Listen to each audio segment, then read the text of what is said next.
1952 সালে যেদিন আওয়ামী লীগ গঠন হয়েছে সেই দিনই তারা হিন্দু সম্প্রদায়ের প্রতিনিধিত্ব অস্বীকার করে প্রতিনিধিত্বকে ধ্বংস করার জন্য উদ্দেশ্য নিয়েই তারা আওয়ামী লীগ গঠন হয়েছে। হিন্দু সম্প্রদায়ের কাছ থেকে প্রতারণা করেছে হিন্দু সম্প্রদায়কে।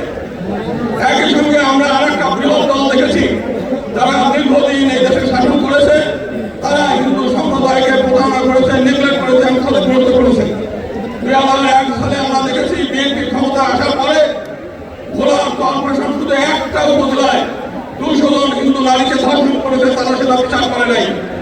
এই 2 দিন আগেও পার্বত্য চট্টগ্রামে আমরা দেখেছি 4টি একজন আদিবাসী নারীকে কিশোরীকে 4 জন বিএনপি কর্মী দ্বারা ধর্ষিত হয়েছে।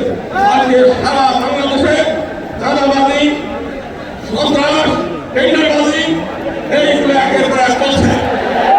আজকে সমগ্র বাংলাদেশের মানুষ আপনারা এখানে এসেছেন জামাতে ইসলামের ডাকে।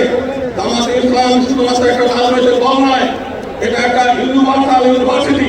আপনারা এখানে আসেন, শিক্ষা লাভ করেন, নীতি শিক্ষা নেন, আদর্শ শিক্ষা নেন এবং কিভাবে ধর্ম অনুযায়ী নিজের জীবন পরিচালনা করা যায় এবং দেশ পরিচালনা করা যায় আপনারা সেই শিক্ষা লাভ করেন।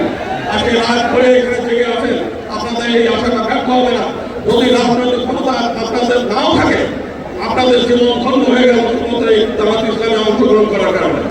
আমরা আগামী দিনে আমরা বলতে চাই, একবার ফাঁসিবাদ বিদায় হয়েছে, আবার কোনোদিন আমরা এই ফাঁসিবাদ চাই না। এখানে জুলাই আন্দোলনের শহীদ পরিবারের সদস্যরা আছে, যদি আবারও এই দেশের ছাড়া যদি নির্বাচন হয়, আবার ফাঁসিবাদ আসবে, আবার আপনাদেরকে এই ফাঁসিবাদ ছড়ানোর জন্য আবার জীবন দিতে হবে, রক্ত দিতে হবে।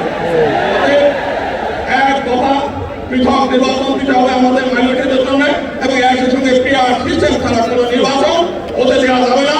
এবং এটা যদি জামাত ইসলাম মনে করে যে বাংলাদেশের কোনো নির্বাচন আমরা হতে দেবো না, বাংলাদেশ জামাত ইসলাম সেটা বলে। সবাইকে